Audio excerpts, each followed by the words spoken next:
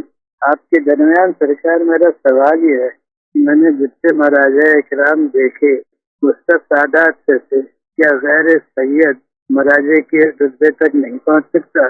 کیا اس کا غیر سید ہونا اس کی ڈسکوالیفیکیشن ہے؟ ائمہ طاہرین کے زمانے میں جتنے علماء تھے ان کا کوئی اثر نسب تو نہیں دیکھا جاتا تھا عالم دین ہو کہ ہمارے یہاں یہ ہے کہ عالم دین ہو تو سید ہونا بہت ضروری ہے اس کو مراجع بننے. کیا ایسی کوئی روایت کسی امام سے ہمارے سامنے آئی ہے تو اس کے وضاحت فرمائیے گا. شکریہ جناب. بزرگوار کو مغالطہ ہو رہا ہے. ہمارے مراجع کرام زیادہ تر غیر سادات ہوئے بے شک بے شک، اور آج بھی غیر سید ہمارے مراجع کرام موجود ہیں. جی اللہ طول عمر عطا فرمائے تمام مراجع الہی کرام. آمین. دیکھیں میں عرض کروں کہ چاہے وہ ایران عراق ہو یا کہیں پر بھی ہو، ہر جگہ آج اس وقت بھی اور اس کے پہلے بھی جی سادات. اور یہاں مسئلہ سادات کا نہیں ہے، علم کا ہے، علم کا ہے، اجتہاد کا ہے. جی جو اس درجے اجتہاد اور علم کے اوپر پہنچ سکتا ہے وہ پہنچ رہا ہے. وہ چاہے دیکھیے امام زمان علیہ السلام کے 4 نائب نواب اربع، کوئی بھی سید نہیں تھا، اس میں کوئی بھی سید نہیں ہے، جبکہ یہ نائب خاص تھے امام علیہ السلام کے. لوگوں کے سارے مسائل کا مرجع تھے یہ لوگ اور امام تک پہنچاتے تھے. اس کے علاوہ سب سے پہلا مجتہد اور سب سے عظیم مجتہد، یعنی غیبت صغرا ختم ہوئی اور غیبت کبرا کا زمانہ آیا، اور جس نے سب سے پہلے اجتہاد کا درجہ حاصل کیا اور مرجع کی حیثیت حاصل کی، وہ بھی غیر سید ہے، حسن ابن ابی عقیل عمانی. حسن ابن ابی عقیل عمانی، یہ سب سے پہلے مجتہد ان کا نام آتا ہے اور یہ بھی غیر سید ہیں. آج کے زمانے میں دیکھ لیجئے، اس زمانے میں بھی آپ دیکھ لیجئے، آقا وحید خراسانی، آقا ناصر مکرم شیرازی، آقا بشیر حسن نجفی، سب غیر سید ہیں. تو ایسا کوئی نہ علماء میں نہ مراجع میں سادات و غیر سادات کا کوئی امتیاز و کوئی فرق نہیں قائم کیا گیا. علم ہے، تقویٰ ہے، پرہیزگاری ہے. بہت بہت شکریہ. اسی کے ساتھ میں جا رہے ہیں بہت ہی مختصر سے بریک پہ، لیکن آپ کہیں نہیں جائیے، ابھی حاضر ہوتے ہیں.